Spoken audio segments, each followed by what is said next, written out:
Another episode here of Getting There with Gaz. An exciting episode here. I am joined by the one, the only Wolf. Now, for those of you listening outside of the capital region, maybe listening outside of Poughkeepsie, you may not be as familiar with Wolf as those in the capital region are. We'll tell his whole story. We'll tell the stories of radio and more. I cannot wait for this. But let's start at the beginning, Wolf. Take us to a young Wolf, 6 years old, 7 years old. What was the first job you wanted as a kid? And was it the same job you wanted when you were 18 years old? I'll tell you, as a kid, I don't have any recollection as to what I wanted. I really don't. I can tell you that my first job was when I was 16. I didn't really know what I wanted to do.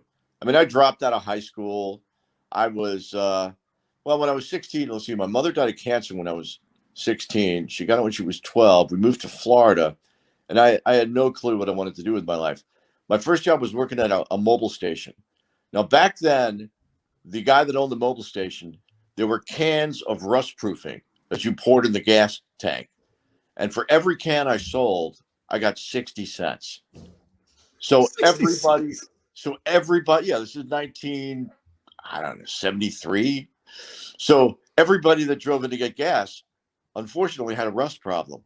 So I sold every single person that would buy it that can and collected those rings and made a lot more money than I was making per hour working at the mobile station. So I was a con man right from the start. And it only got worse from there is what you're about to say. It only got worse. Yeah. No, wait a second. You dropped out when you were 16, didn't you? When you were doing this job, or weren't you like, you know what? School's got to be better than this. I'll just go back to school. No, I hated school. I hated it. They didn't have a term for what I was, but I was dyslexic. So they didn't have a term like learning disabled or anything like that. So I had a lot of trouble in the classroom learning. And the only subject that I liked was history. And that's the only one I did well at. Everything else I failed. I mean, my parents had me in, let's see, Rhodes, New School. There was 3 or 4 others. I was thrown out of 4 or 5 private schools. McBurney, which was one of the first ones. My mother cried when I got in there. I was in 6th grade because I had a quote unquote high IQ. Yeah, that lasted a year. Rhodes was the one I ended up at. And Rhodes was the school that everybody ended up at that dropped out of every other private school. So at Rhodes, I guess I was a thief for a really long time. People generally don't know this. But I started to search kids' coat pockets while I would go to the bathroom during class. And I would often get enough money to where I could go out for a hamburger and a taxi ride back to the Bronx. So I don't think I ever got caught either. There's a point in my life where I had to make amends to people I've hurt. I have no idea how to go back and make amends for that. I'm just thinking now, we have a young Wolf in the early 70s. You've already said the word con man. You've already said thief. What happens when you start hitting Florida at a young age and you're already getting into trouble? I can only imagine the stories that happened as you got older. Maybe you found yourself in far more trouble than just stealing some things at school. Yeah. As I got older and before this lasted actually into a couple of years after I got sober. I was arrested by postal inspectors, federal agents. I didn't even know the post office had federal agents.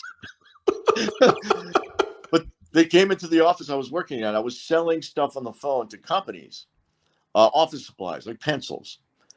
But I was charging 10 times what they would normally pay for them. And I was sending the purchasing agents money on the side. So when I got arrested, I was charged with stealing $800,000, which was a minuscule amount compared to what I actually stole.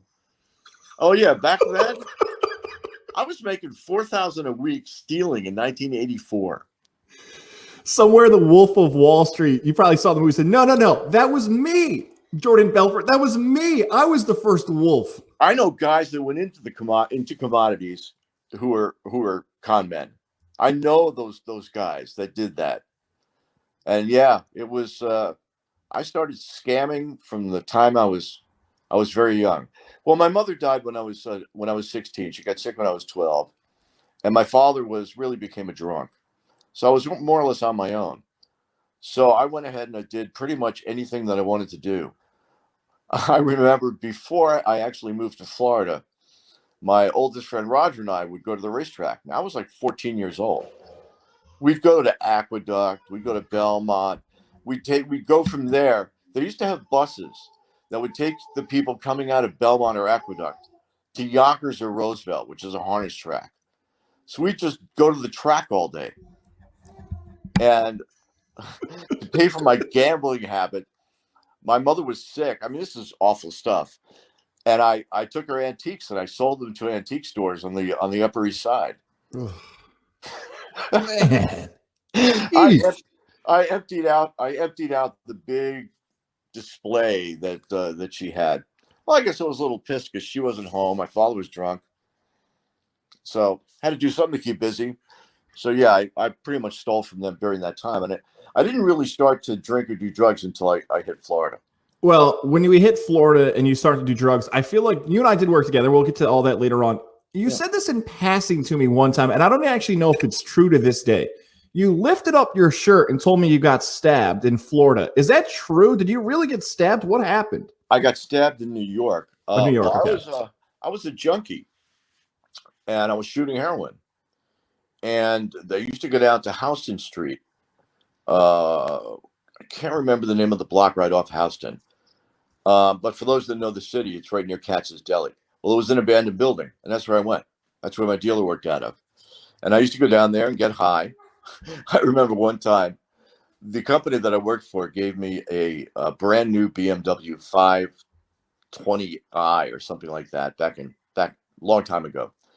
And I walked into the abandoned building. I had to climb through a window to see my drug dealer and then shoot up.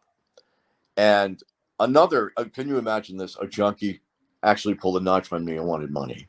Oh, Yes. who would have guessed? When I was inside the abandoned building, God, Mom would have been proud. And I grabbed his knife with my hand, severed it, jumped out the window. He had a razor blade in his mouth. He was Puerto Rican. I guess it's a Puerto Rican thing. And with the razor blade, he tried to slit my throat. He really had bad aim, though, because he got my face. I had a big scar in my face. I have a scar all the way down my chest and 2 scars on my back. I don't know how many hundreds of stitches. But I remember, this will just show you how sick I was. When I had gotten stabbed, the 2 guys that I usually bought drugs from were there. And I said, look, guys, you got to take me to Bellevue. I'll take care of you. Just drive me there. And I threw these 2 junkies, homeless, the keys to my brand new BMW. They took me to Bellevue. Long story short, they patched me up. I had my arm taped up to my body. I don't know how many stitches in my chest and my back. They wanted to admit me, but I had 2 junkies waiting for me in the waiting room. I wasn't gonna. And those guys, I came out. They took me right back down where I got stabbed, and I got high again. It was truly insane. Was that the moment where you said, you know what, this is too much? Like, if you hear the story, you're like, you got stabbed multiple times, you're with the junkies, the BMWs. People would say, you know what, this is the moment I'm going to change my life and do something different. That's not the moment where it changed? No. Typically, I guess a junkie of my type didn't think that way. You know what? I think I'm going to get better now. I'm going to go and I'm going to do things, and I'm not going to shoot up heroin. No, I don't remember, honestly, ever taking one drink or one of anything. It was always to get obliterated. And good thing I was in broadcasting. And it wasn't until 1984 that I ended up. I was working selling on the telephone, counting purchasing agents, and the guys that I worked for sort of put up with me. They understood that I would bring stuff to work, and I would have pot in one drawer, dope in another drawer, a bottle of Jack Daniels in another drawer, and I would be getting high all day while I was on the phone. Well, I didn't show up for work one day. Actually, it was 3 days later. And even though I was making a lot of money, I was living in a tenement apartment on 18th Street between 9th and 10th. That was a slum. And long story short, I was seeing a psychiatrist. The psychiatrist and the two guys I worked for came and put me on a plane to a rehab in Colorado. And they said, here's $20. We'll give you we'll pay for your return ticket after you complete the rehab. See, I had been in a mental hospital in Long Island for a short period of time, but I guess I was not really taking my recovery seriously because I was taking Quaaludes the whole time I was there. And I conned one of the women who worked for me in the phone sales place to bring me drugs, and finally it was enough, and I escaped. So that's 1984 when that happens. When you go out, you start to wait. Hang on. Maybe I misheard you. You escaped. When I hear escape, I thought it was like escape your addiction. You mean escape the actual rehab center? Yeah. I just left. Oh my God. Oh, well, I wouldn't go into the rehab center because that would be acknowledging I had a drug problem. No.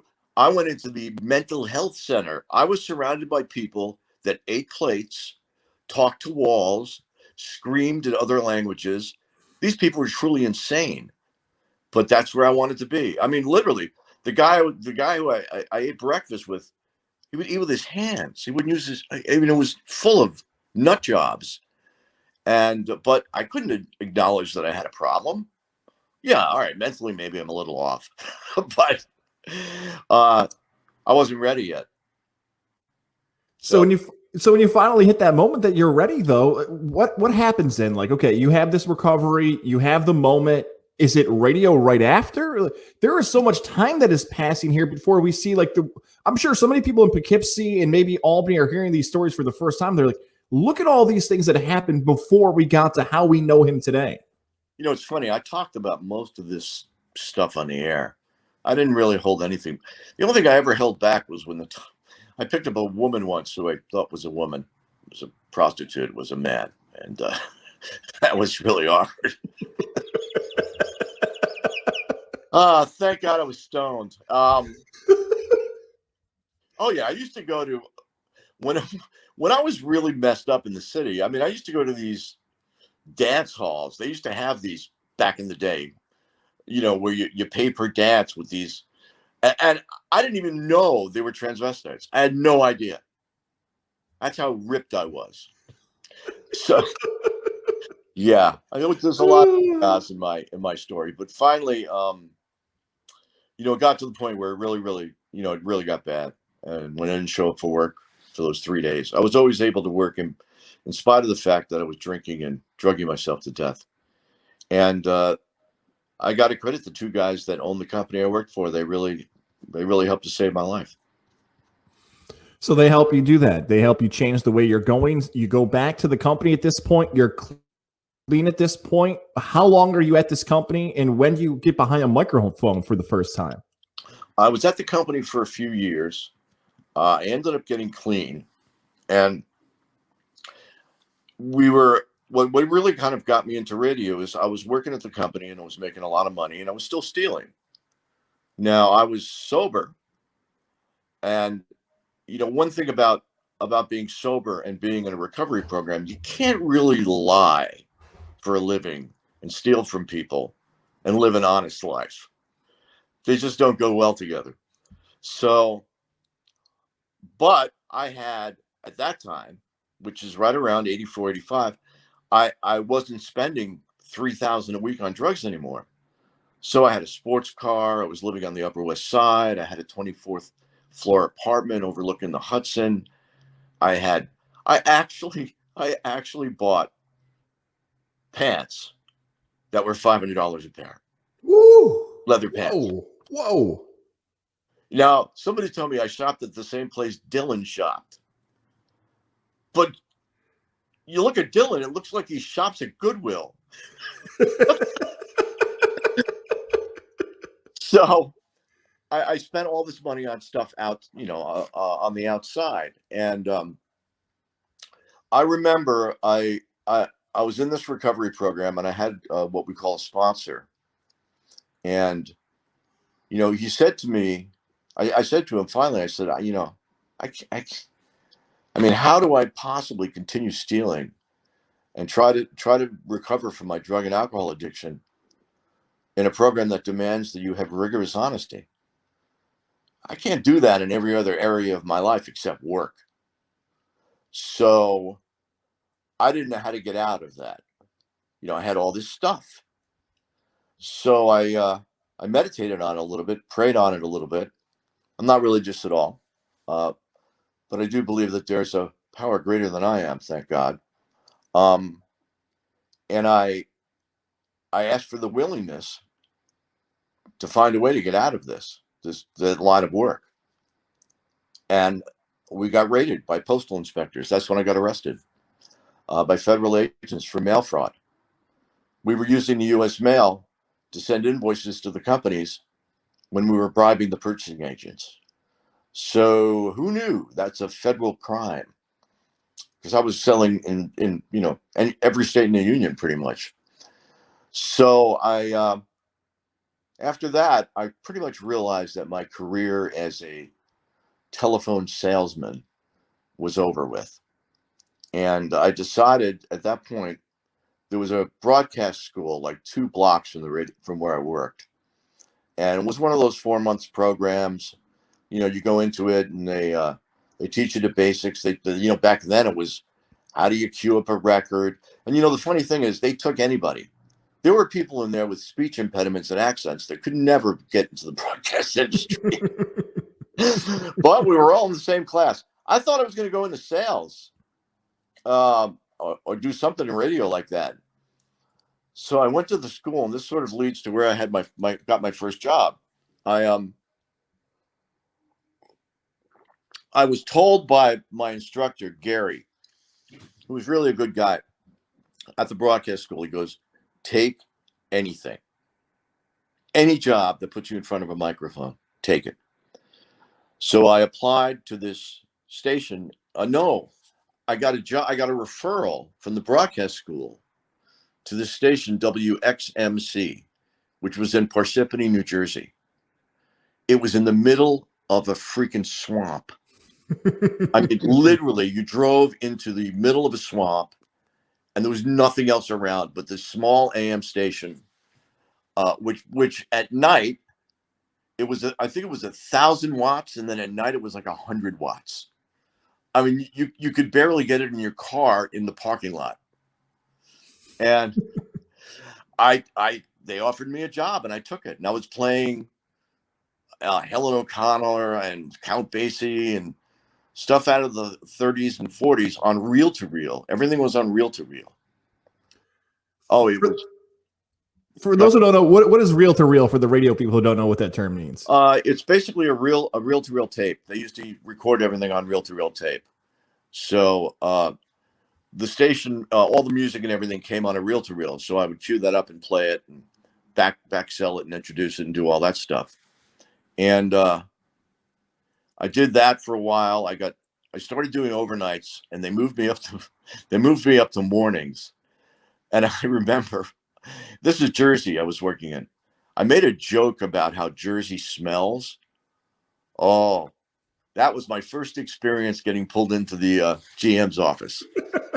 The first of many to come. All right, so this is your first time getting in trouble with the boss. But at this point, now you said you were doing nights. Are ratings starting to show?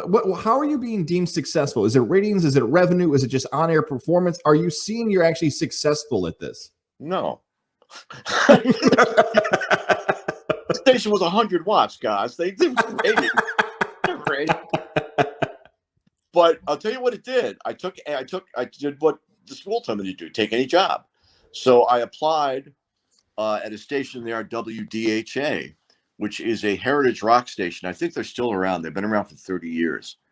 They had a part-time position open doing a fill-in on the jazz show, Jazz and More. And I actually talked like, welcome to Jazz and More. That was little Miles Davis. And that was the show. And I stayed there for a while. It was a rock station. I really wanted to get on. I filled in a couple of slots on the rock side. And then I got my first job in rock radio doing middays at WMJY, I think it was, in Long Branch, New Jersey. Gary Talent did a show there. He lived in Jersey. This was Springsteen territory. So, but the two people that ran the station were both cokeheads. I mean, they had no idea what they were doing. And they made me the music director. I'd never been a music director. I had no idea what music directors did. So they were always too stoned to give me any guidance. So they, record companies then were sending out tons of records. They said, listen to the records and pick out what you like. I started playing bands nobody ever heard of. Nobody ever heard of them. They brought in some consultants who looked at me and they were like, what are you doing? I'm like, well, this band, E-I-E-I-O, it's a really great band. That's not what you're supposed to do. You're supposed to follow the chart. I had no clue at all. The station sounded like something completely unfamiliar. And then from there, where did I go from there? I got a job because I kept looking at the trades. And I got a job doing overnights at WPDH in Poughkeepsie. So at that time, back then they were all live jocks. There was nobody being satellited in. Now you don't ever see that, but back then. So it was the overnights at PDH playing rock. It was an AOR, excuse me, album oriented rock, and It really was. It was the first experience I ever had doing radio, and I did it, and I thought I sucked every single time. And throughout my whole career, for the most part, I thought I sucked. I kept getting hired. So I did that. I was speaking to the overnight girl at the 7-Eleven. That's the only people on the really who was listening to the show. And there I moved up. I mean, career-wise, they moved me to afternoons, and I did that for a while. And then they moved me to mornings. There was a guy doing mornings there, John Stefancy, who was terrible. The morning show was horrible. And I had no idea how to do the show, but they moved me into mornings. And basically, I was just a wise ass. I was just myself. And the show grew from there. I actually left and went to WHEB in Portsmouth, New Hampshire. WHEB, another rock station, at that time owned by a family, Night Broadcasting. They eventually, like every other radio station, got bought out by a big company. But that's where I really, really learned how to do mornings. Now, wait a second. Hang on. Maybe my timeline's getting messed up here a little bit because you mentioned WPDH in Poughkeepsie. You mentioned going to mornings, and then you mentioned going to another market. I wasn't doing mornings at PDH. That was a mistake. Okay, because that's it. So people heard that. They're like, wait a second, what happened? So you were just doing nights, and then you got the next job. Then, because that's still rare, though, that you leave a market and then go to another market and then come back to the market eventually. Well, what happened is I went to HEB, and I was there for a year. And Mike Harris, a GM who at WPDH, who I actually like Mike now, but I hated him then. And he called up and said, do you want to come back and do mornings? And I was like, yeah. So that sat me at PDH, and I was there for 10 years. Yeah. So PDH, you get there. This is the first incarnation of Waking Up with the Wolf. Was that the name of the show? Was it some of your hosts? This is the real 1996. What is the year? Yeah, here? right around there. Yeah, about 95, 96. It was Waking Up with the Wolf. And Mike gave me the name Wolf. I mean, my last name is Wolfeld. He said, you can't use that on the air. It's too long. No one's going to remember that. He goes, we're going to call you Wolf. So that's how I got the name. It's not like I went out and picked out, I'm going to call myself Wolf. I'll be cool. It's so funny because another station in the market, in the Poughkeepsie market, when I left, the station changed its name to Wolf 1071. So I could never go back to the market. and use the name Wolf. Well, I have a story for you. I'm sure you've seen this clip before. For those who, again, have learning about your career for the first time, here's a clip I have. You mentioned that name, Wolf, you've been using in your career. This is from The Tonight Show. This is Jimmy Fallon, who grew up in the area that you became pretty popular. Yeah. Here is the clip from The Tonight Show talking about you. We're giving away some tickets right now. Everyone's going to win. He showed up to us. They're going to be at Kiel Auditorium next week. We had my DJs growing up. We had the Bulge and the Wolf. The Bulge? Yeah, I think they had those in front of their name. Yeah, I think his name was like Mark Bulger, and he called the himself Bulge. The Bulge, yeah, and it was the best. Any relation? Oh, there's the Bulge. You hear like explosions, and it was great. Like, look at that dude. Yeah, that Wolf. That's you getting a shout out on The Tonight Show. Well, what happened is, I owned a comedy club in New Paltz called the Laughing Wolf Comedy Club. And we did a contest, funniest person in the Hudson Valley, which lasted like 5 or 6 weeks. We had tons of people apply and show up on stage. And Jimmy Fallon entered the contest. Nobody knew who he was. He was 16 at the time. And his parents are from Saugerties. So they brought him down, and all Jimmy really could do at that time was impressions, which he's freaking brilliant at. So he did his 10 minutes of impressions with a guitar, easily won the contest. And then shortly after that, Jimmy got a development deal from Disney where they paid him a huge sum of money to come out to California, and that's where his career started. But yeah, so that's how I know Jimmy from the club. Do you want to take this moment to say Fallon would be nothing without Wolf? Do you hear me, Fallon? Yeah, that's right. Yeah. I think that Jimmy did just fine without me. I mean, although he did win $1,000, and for a 16-year-old, that's a lot of money. That's a lot of money. That's right. So look, it feels like at this point, things are starting to go really well for you. You've had this incredible story of how you've gotten to this point, but now it's waking up with the Wolf. You're in mornings. How does it feel like, besides the alarm clock going off and your life being a different format, do you feel like you finally found the fit of, you know what, I feel like I'm good at this? You mentioned you always thought you weren't good, but this has to be something different for you at this point in your career. No, I back then, I always thought I sucked. Wow. Every single show I could have done better. I was really hypercritical to the point where I was thinking that I'm going to get fired at any moment. That's really was my mindset. And it's so, the Hudson Valley was really a great place for me to start too.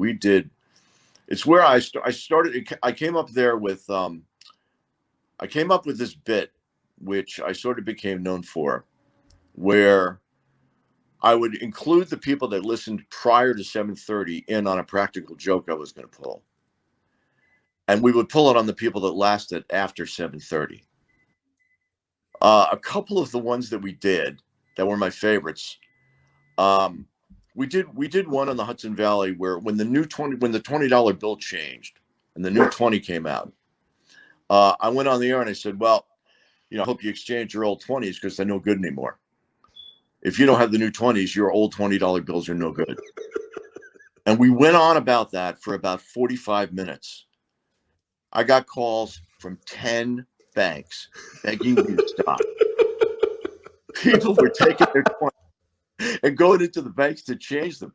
I got a call from one guy who goes, man, I got 200 grand in 20s under my bed. What am I supposed to do? I don't know. And we had to stop that. Another one of my favorites, I did this at Pix. I went on the air. There's an Italian. Hang on. Hey, before you tell the Pix story, let's set the scene for some people who don't know what we're talking about. Sure. Let's talk about that. How do you go from that situation in the Hudson Valley to Pix? For those that don't know, is there a transition? Because you guys launched on Pix in 1997, correct? I think so. You would know the dates better than I. Well, I was really doing well at PDH, and I really loved the market, and I bought my first house. And John Cooper and at that time Bob Osfeld, the GM, they were looking for a new morning show. The guy that used to do the morning show there, God, what the hell is his Mason name? and Sheehan? Yeah, Mason and Sheehan. They jumped to a competing station. Now they jumped when he still had a contract, Mason and Sheehan. So Bob Oswald, the GM, who I love, he passed away a number of years ago. I really miss the guy. And John Cooper, who was at that time the program director. He's now the a big shot with iHeart. They started to listen to tapes that I sent them. I sent them one tape where I sometimes I would do stuff and I did it because I liked it, but it really had no place on the radio. Like I was talking to a woman who spoke to angels. Like it was so boring. My God. It was horrible. And the guy in Texas that I guess was a consultant for Pix told them at Pix, he goes, this guy's talking. This is rock radio for men. He's talking to someone who talks to angels. Are you out of your freaking mind? Anyway, they ignored him and hired me, which I was really happy about. But I used to do stuff like that. You know, one time I'd say the worst stunt that I ever pulled when I was on a PDH. It was well-intentioned, but I wanted to really make a point of the suffering that people go through when a drunk driver kills somebody. And it was a real anti-drunk driving thing. So I set it up on the air with my partner then, John Tobin, that I would be in my car and I'd be driving to a listener to give them a prize, and I'd be doing this on the air. And we staged an accident. And Tobin is like listening to this whole accident unfold live. And, you know, it was pandemonium. And he came back a short time later and said it was killed. Oh my God. What is wrong with you guys? I thought it was going to make the point about, people, it affects people's lives driving drunk. So for an hour, he took calls from the audience who were crying. Oh my God. What's wrong with you guys? Seriously? Oh my God, he's dead. I forgot to tell. I told my wife, but I forgot to tell my friends. Whoa! They were so mad at me. Yeah, they thought I died. And finally, I was just dying, laughing my ass off in the other room. I finally had to come on the air and admit what I did. And people said, I will never listen to you again. Many people at that time. I had a comedy club in New Paltz that was inside of a steakhouse. And the guy that owned the steakhouse, my partner, thought I died. He goes to me, here's what he says to me. Did you really have to do that and talk about the dangers of alcohol? It's going to affect our sales. Like, are you freaking kidding me? Can I curse? You can swear. Yeah, you can swear. You said, are you fucking kidding me? It's going to affect your sales. Give me a break. So yeah, that was something that I did that, it really made the point, but it was one of many of those kinds of stunts. Most of the stunts were meant to be funny. I've got another stunt here. Hopefully you remember this stunt. This is one went national involving you and O.J. Simpson. Okay. I'm sure this is from Entertainment Tonight. For those who are not familiar where this clip's going to be from, here is Waking Up with the Wolf making an appearance nationally talking about O.J. Simpson. Meanwhile, the New York Daily News reports 40,000 people have ordered O.J.'s controversial home video. That has the morning team at this upstate New York radio station very unhappy. Do not buy the O.J. video. Lay off the tape. We are giving you the tape for free. DJ Bob Wolf doesn't want O.J. to profit, so he says he will buy the tape and make copies for anybody who asks. The fax machine is heating up with requests. Please send me the O.J. tape. I can't wait to see how a liar tells his story. And we're in touch with radio stations that are friends of ours across the country, hoping that they'll do the same thing. Is this all legal? Well, they're not worried for now. If they stop us dead in our tracks, hopefully we would have generated enough ill will towards the whole production that no one's going to buy it anyway. And if it turns out that there is a legal problem with this, we're just going to get Johnny Cochran to represent us in court and we'll get off. Bob Wolf is having fun at O.J.'s expense, but if he duplicates the O.J. tape and gives copies away, he might well be in trouble. Legal experts tell ET that could be a violation of the copyright on the tape. And Bob Wolf's boss says the station is not about to break the law. What do you remember about this O.J. story? I remember I looked like a young Joey Buttafuoco. You did. No. Yeah, I went on the air and I said, he's making money off this tape and he was probably a murderer. Don't buy the tape. and we made a big deal out of it. And I guess Entertainment Tonight heard about it, and they came and they did that segment on it. I remember one time, and one of the things that I did a lot of is I thought it was part of my job to get press attention, to advertise the show. So, and it always worked out too if it happened to be in conjunction with something actually good that we were doing, and there was a number of that kind of thing. But I used to make fun when I was on PDH of this town called Walden in Orange County. Now, Walden had a market there called the Thruway Market, and they used to take out an ad in the newspaper every week. And in the ad, I saw they were selling varmint rifles. Who calls it a varmint rifle? So I went off on Walden, tearing it down and making fun of the place, to the point where the mayor got pissed off. People told me that I single-handedly devalued their homes. Oh, God. Because I was talking about how everybody that lived there was inbred. So I get a call one day from the New York Times. And they're like, we're going to do a story on the real estate values you've affected in Walden. I'm like, okay. So they came up and they interviewed me, and it was on the front page of the local news section in the New York Times, about how I ruined this town. Because I never stopped making fun of it. I'd always picked on it.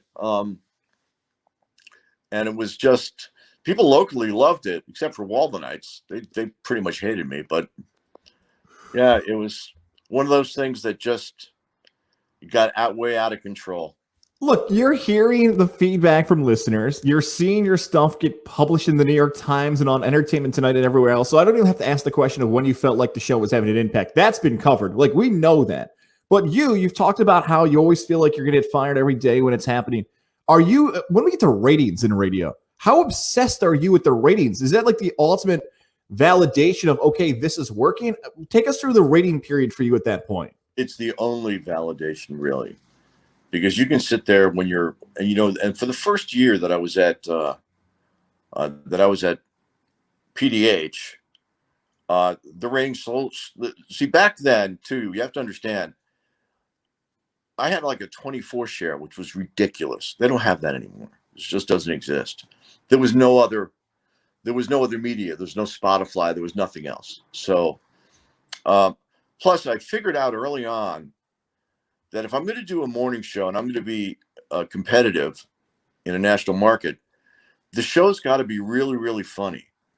And the show's got to be, even if I'm on in multiple markets, it's got to have a local flair to it. So I remember when I came to Albany from PDH, Stern was number one. I love Stern, so don't get me wrong. He was number one by a lot. It took me, and I figured if I built a local show that was just as funny as Stern's, but also dealt with local stuff, I'd have a chance to win.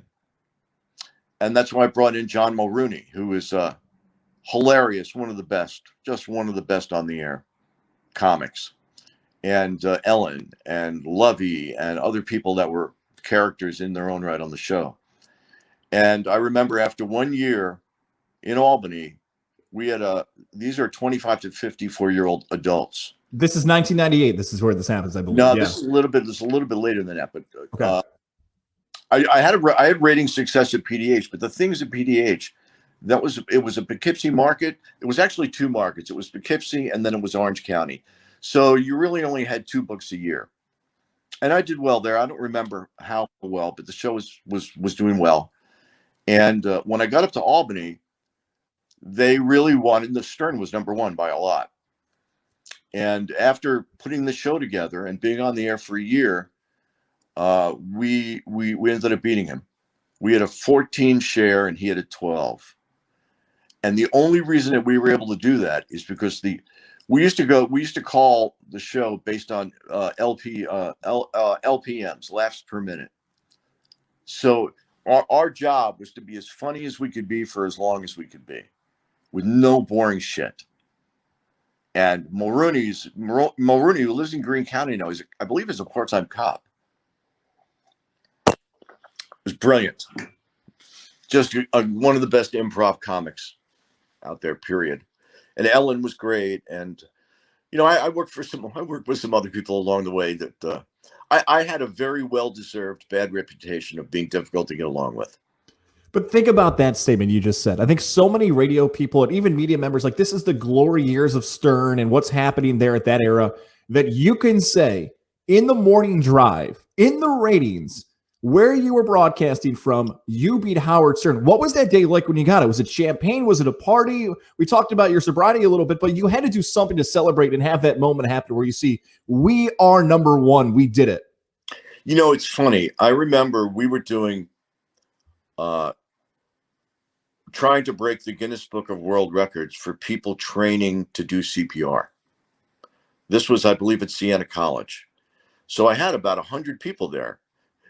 By the way, you have no idea how difficult it is to get 100 dummies to try so people can learn CPR on them. But we did. And I was in my car and I got a call from John Cooper saying that we had beat Stern and were number one in the market. And it was a great feeling. You know, it was just a really great feeling to be acknowledged that way. It was a real gift. And also there was a lot of pressure on me. You know, and the show did very well after that. I'll tell you about the time at some point where I destroyed my career. All right, so you know what? That is called a tease. So let's do this. Let's take a break in the action. We'll reconnect here. We'll talk about how you destroyed your career. Oh, yeah. We'll talk about a few other things as well. So let's take a break here. We'll do part 2 with Wolf coming up next.